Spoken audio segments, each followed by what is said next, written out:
Well, I want to thank you all very much. This is great. These are our friends. We have thousands of friends on this incredible movement.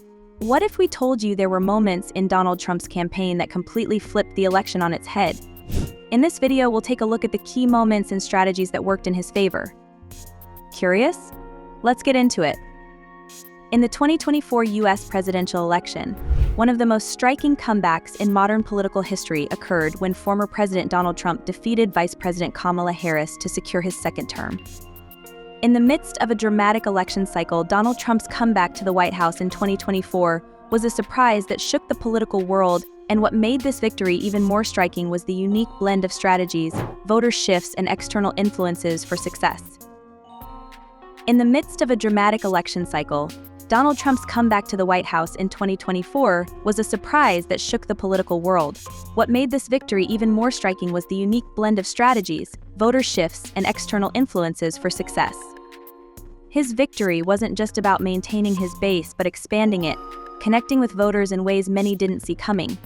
One of the biggest factors was Trump's ability to connect with economically struggling, deindustrialized regions of the U.S. This isn't a new strategy for Trump, but it proved particularly effective in 2024. While the Democratic Party often struggles to connect with working-class voters, Trump has mastered the art of tapping into their frustrations. These were areas hit hard by job losses, factory shutdowns, and the economic shifts of the past few decades. By focusing on these voters, Trump was able to turn the tide in crucial battleground states. But did Trump's message of economic nationalism and strong borders really sway voters in his favor? Well, it seems he did. Trump's commitment to these areas, especially in the Sun Belt states like Arizona, Georgia, and North Carolina, was evident through the sheer number of rallies he held. Whether it was pushing back on global trade policies or promising to bring back manufacturing jobs, his messages resonated with the communities that felt left behind by the system. Despite challenges like lack of organization at times and skepticism about his tactics, his strategic alliances with these influential groups made a big impact. Trump's support in states like Michigan, Wisconsin, and Pennsylvania was far beyond expectations, signaling his momentum even in traditionally blue states. Trump's messaging throughout the final days of the campaign, which leaned heavily on themes of nationalism and protectionism, also struck a chord with voters who were feeling uneasy about globalization and the state of the country's economy. His promises to bring jobs back and build a stronger America resonated with people who believed the country had been left behind by decades of policy decisions that prioritized other nations over the American worker. On trade, Trump promised to expand tariffs, proposing a 10 to 20% tariff on all foreign goods and a 60% tariff on goods imported from China. His reciprocal tariff policy would mirror tariffs imposed by other countries, hitting American goods, ensuring that the U.S. didn't get the short end of the stick. However, these tariffs came with a warning that they could cost American families thousands of dollars annually, and not all Republicans were convinced it would work. And what about Trump's impact on minority voters? Well, Trump didn't stop. In 2024, his campaign proved that he had not only maintained his support but was able to expand it into groups that traditionally leaned Democratic. He saw significant gains among Black and Latino voters.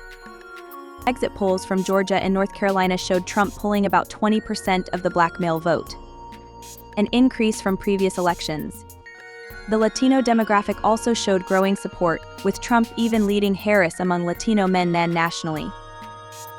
Some experts believe it was a combination of Trump's appeal to economic issues and his views on law and order. The Black community in certain areas, especially in places like Georgia, appreciated Trump's focus on economic empowerment and job creation, while many Latino voters found his promises around immigration and jobs more appealing than they had in previous cycles. Another key aspect of his agenda was a more aggressive deportation policy, reflecting his ongoing immigration. Trump vowed to expedite deportations, beginning with criminals, and proposed deploying local law enforcement and the National Guard to assist in the effort. He even mentioned the possibility of using the U.S. military for mass deportations, though critics raised concerns about the cost and legality of such actions. Additionally, Trump aimed to end birthright citizenship, a promise he failed to achieve during his previous presidency due to legal challenges. Trump's renewed push to end this practice would require a constitutional amendment, and many experts believe it would lead to years of court battles. Trump also proposed suspending the refugee resettlement program, a policy he enacted during his first term but now promised to extend further. His platform suggested additional restrictions, particularly focusing on ideological screening, which would involve more extensive background checks on immigrants and refugees, including scrutinizing social media accounts. These policies, however, sparked concerns about privacy and could potentially prevent many from applying for visas. These aggressive proposals, which ranged from hard immigration policies to economic protectionism, further proves his base. But they also showcased a clear, controversial vision for the country, a vision that resonated with voters who felt their concerns were ignored by the establishment. Then, of course, there's Trump's use of social media and celebrity status, which continued to serve him well. While the 2020 campaign was heavily shaped by the COVID-19 pandemic, the 2024 race saw a more in-person, grassroots style of campaigning. Trump's ability to leverage platforms like X and even bring in influencers like Elon Musk and Jake Paul was critical in getting his message to younger voters. Musk's endorsement and $100 million in donations, Musk's support was significant because it added a layer of legitimacy to Trump's campaign, especially in the tech and business sectors. Furthermore, figures like Robert F. Kennedy Jr., who had endorsed Trump earlier in the year, helped broaden his appeal to voters who might have traditionally leaned toward the Democratic side, alongside the mobilization efforts led by his America PAC, gave Trump's campaign a financial and strategic edge. The participation of youth and independent voters was evident during this election cycle.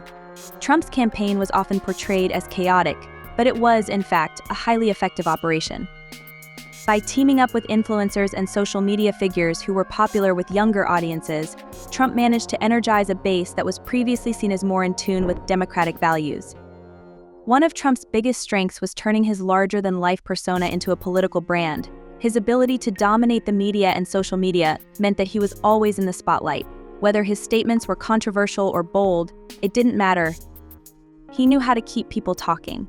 And this constant presence kept his supporters energized and ready to rally behind him. His message had a clear focus on the belief that America could regain its place as a global leader. Even though he faced numerous challenges and controversy along the way, Trump's ability to rally support, both domestically and from key outside influencers, propelled him to victory. So what's the bottom line? The 2024 election wasn't just about Trump's comeback. It was about the power of clear, consistent messaging that resonated with a broad segment of voters. Trump's focus on immigration, trade, and national security helped him navigate through the competition, while his ability to adapt and stay relevant in an ever-changing political landscape kept him in the public eye.